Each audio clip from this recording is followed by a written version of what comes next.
He'll be in Pittsburgh on Sunday night for Packers-Steelers. I don't think Aaron Rodgers will ask him what he's doing there. He is Rob Demovsky. Rob, good morning. How are you? Good. That was my jerk store moment. Like, I wish I would have said, Brett, what are you doing here? But I froze. I choked. So You didn't choke, but it would have been a good line, no doubt about it. When you think back to that time, because you and I were on the beat then, and we're here now for this one, it is just incredible. And I read your piece with Brooke on ESPN.com. It's great. I recommend everybody read it today. It's just so different than 09. Like, it could not be farther apart on the spectrum, even though I personally believe down deep inside Aaron Rodgers would like to kick the crap out of these guys just for Brian Gutekunst alone. Oh, I'm with you 100% on that, Jason. He's played this off as it's not, anything personal or whatever. That's look, we all know Aaron well enough to know that. I mean, he's the ultimate grudge holder. So while he's handled it well, there's still part of him. Oh, no. Rob, who's more of a grudge holder, Wilde or Rodgers? Like, there's no way he's more of a grudge holder than Wilde. I mean, I'm on the Mount Rushmore of that as well, but I'm guessing it'll be a long time before Jason lets go the fact that he didn't get called on yesterday. I heard you guys talking about that earlier. I have a theory. I have my theories on that.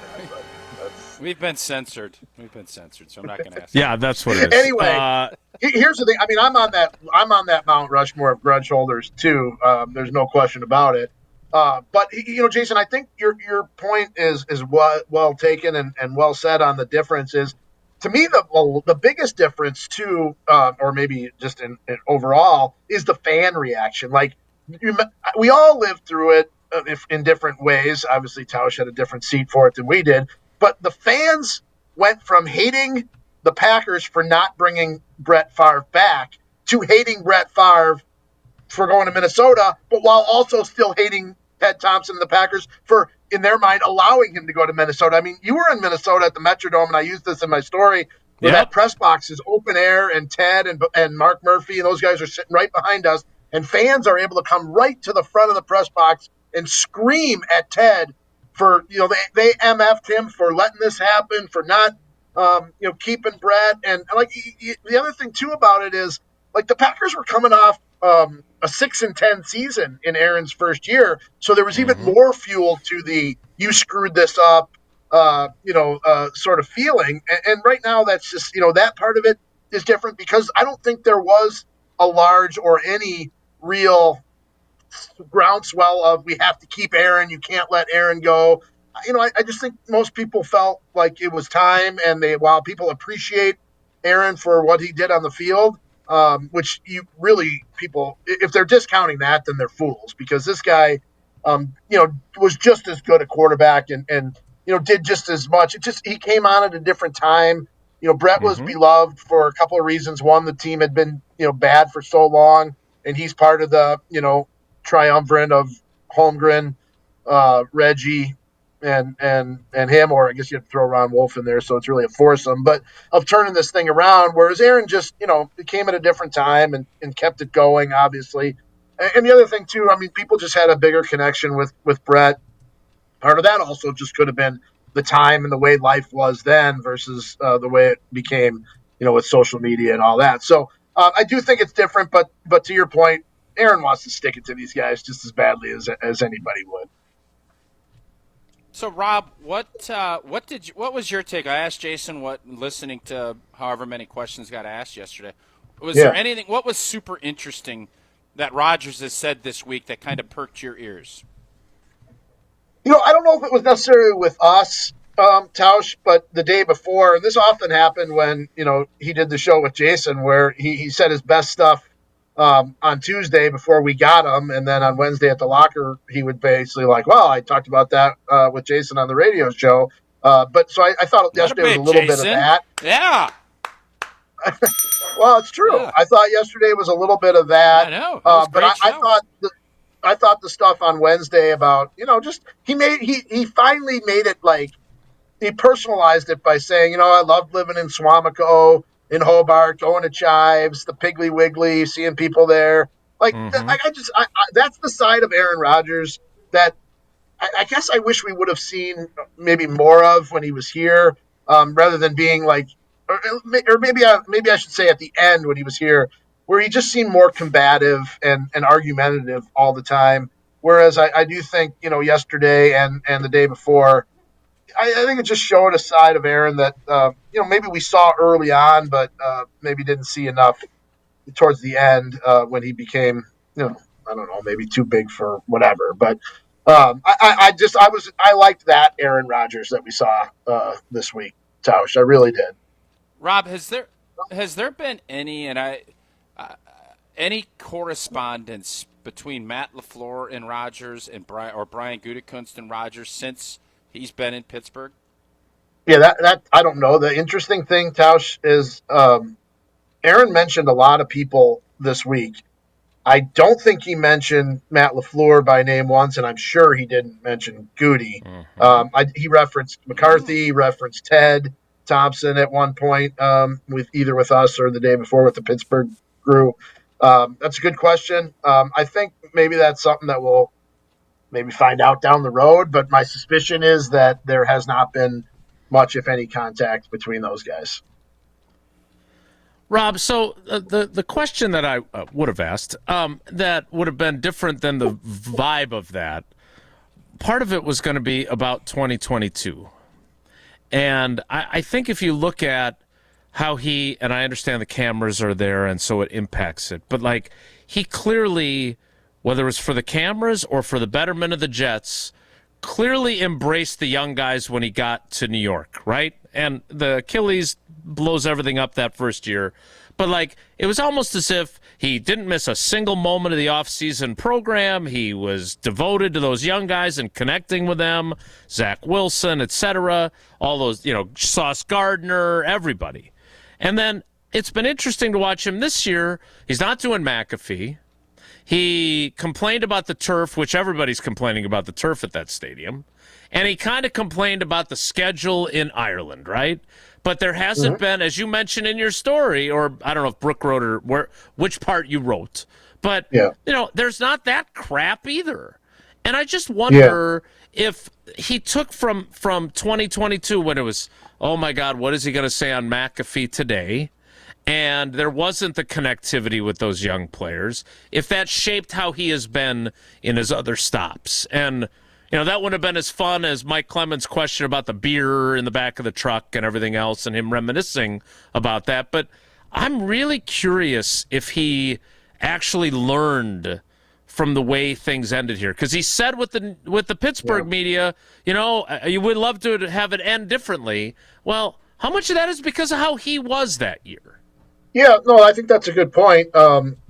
Just like I go back to the people who, the Packers wasted Aaron Rodgers' time because they only got to one Super Bowl. Well, how much of that was Aaron's doing too, right? I mean, I think this deal isn't, life isn't black and white; it's gray, right? There's not absolutes in anything, and so I don't necessarily think we can say, he did this because of that, or he did something because of something else. But it's all part of it, right? There wasn't a singular moment, when anybody flipped the switch and changed their mind, and I don't think he did either. But I do think your point is well taken about what he's learned over the years and what he's learned on his way to where he is now. We've all sort of life is an accumulation of your experiences, and you either change or you go down bitter. And maybe he's changed a little bit, but we'll see. What are your expectations for how he will continue to play this season? Your colleague Jeremy Fowler reporting earlier in the week that the Steelers are already wanting him to come back for another season, which again, I don't know exactly how Jeremy reported that, but again, there's a lot of games still to be played. But what do you make of that and what he's done so far? Yeah, the problem, Jace, is when you're covering games and traveling and things like that, you don't get to see the other games very much. So I really haven't seen enough of him. I did watch, obviously, the Thursday night game. It was Thursday night, right, against the Bengals. and he looked pretty sharp. I know he had a couple miscues, but I don't know that they were necessarily his fault. I do think he doesn't move very well. I don't care what Matt LaFleur said about joking the old man surprisingly still moves pretty well. I don't think he's moving very well, but that's just my eye, and maybe I'm wrong. Look, he said at the beginning of the year he's pretty sure this is his last year. I would at this point think that that's probably the case. I mean, they're in a good spot now. They've obviously gotten off to a good start, but I mean, don't forget Brett was 8-3 with the Yep. Jets that year, and that thing went south. He had the bicep injury, I think it was. So a lot can change. I mean, the Steelers may say they'd love to have him back now, but we'll see how it unfolds. Yeah, unless Minnesota calls next offseason after this season completely unwinds. Well, maybe they Rob, should have this year, Tausch. I said we all thought, but that's another story for another day. Christian Watson, yes, no, we all kind of get the vibe he's going to play. Yeah. If he does, what does that mean for this offense? And then on the flip side, Devontae Wyatt, getting him back, how important is that? Because I think both of those guys make huge contributions when they're healthy. Yeah, I think the thing that is great about getting Watson back is I think LaFleur talked about it yesterday, just how versatile he is. Watson's not just a guy who lines up on the outside and runs go routes all day. I mean, he can play all the receiver spots. He can do things across the middle. He can catch and run. He's a more than a willing blocker. He's got some Alan Lazard in him in terms of wanting to block for other guys. So it's not just you're getting a speed receiver back. You're getting a receiver who they really believe is maybe their most versatile guy. And like in order to be able to play all those spots, you got to be pretty smart. And I think his football IQ is really smart. Now, is he going to have some rust and might he drop a pass or two, which he has been known to do? Yeah, I mean, I didn't post this clip because I didn't think it was fair to Christian, but his first day back, the first practice, they're just doing routes on air, and he dropped one. But that, and again, I didn't post the video because I know what the response would have been. Oh, I can't catch, blah. But that's just part of it. Like when you've been out for so long, it's not going to just automatically come back to you instantly. So there may be a play or two that he could make but doesn't make. But I just think the idea that you have one of the most versatile guys back helps you, even if he only plays 20 or 25 snaps. I'm not so sure about Wyatt, Tausch, this week. Okay. Again, we only get to watch a little bit of practice, but the individual drills that we watched yesterday, and they were in pads, he didn't participate. He stood around a lot, watched a lot of them, and maybe took one out of every 4 or 5 reps that you normally would take. So I'm that one I'm skeptical on. Okay, Rob, I have to give you credit because Jesse, he would have posted that clip to go viral. Rob, as he continues to mature, has a clip with knows he's going to get a bunch of clicks, and he pulled back and didn't post that. What can you explain that to Jesse, because he's always trying to go Click City USA? What the heck? It's not. I mean, there's certain things that just we see, and I can't remember who it was, but there was a columnist a long time ago who, in his farewell column, wrote something to the effect of, in this job, we only report 80% of what we actually see or know, because there's certain things that can't be reported, and then there's just certain things that aren't fair. And in the Twitter age, and Jason and I have talked about this over and over, and he knows that I get, I get sensitive about comments. I try not to engage, but sometimes I can't help it. I didn't want to see the comments that would come with that, both directed toward me. Maybe people, well, I can't believe you posted that. What a jerk. Or the comments, that part of it actually didn't enter my thought until right now. I just thought it wouldn't be fair to Christian, his first practice back. We only get to watch such a limited number of plays. And if I post, 3 reps that I see and one of them is him dropping the ball, it's just not fair. So that's Jesse. Jesse's job's different than ours. I mean, we're not out there. We're not behind the glass trying to get, do what Jesse does, and he doesn't do what we do. So Jesse. I think defending Jesse, I think we're maybe comparing apples and oranges there. But I do think, Tausch, I appreciate you asking and giving me the Kudos chance to to Rob. explain I'm why. going to say kudos to Rob on that.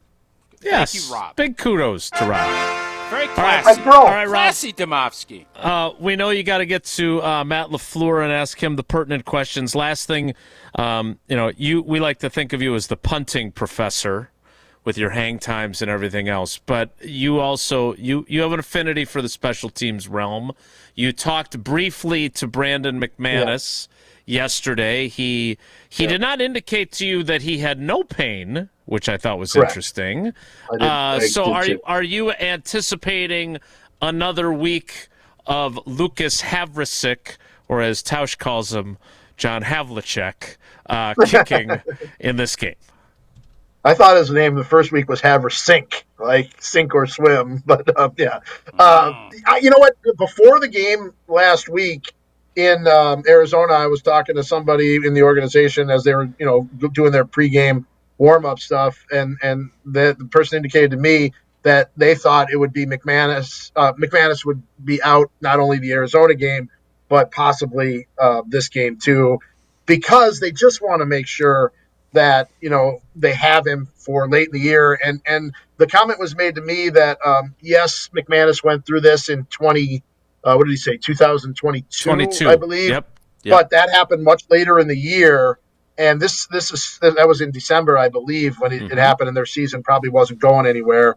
This happened early, and they want to make sure that they have him for the long haul. Now, that was before Lucas Havlicek made a 61-yarder. And I don't know that affected anything. I do think when Brandon McManus is healthy and cleared, he will kick. But it does make it easier to hold him out for another week. Are you trading Lucas Havlicek at the trade deadline? Do you hold on to him just in hopes of somebody wanting him, or do you just have to let him go when it's time to let him go?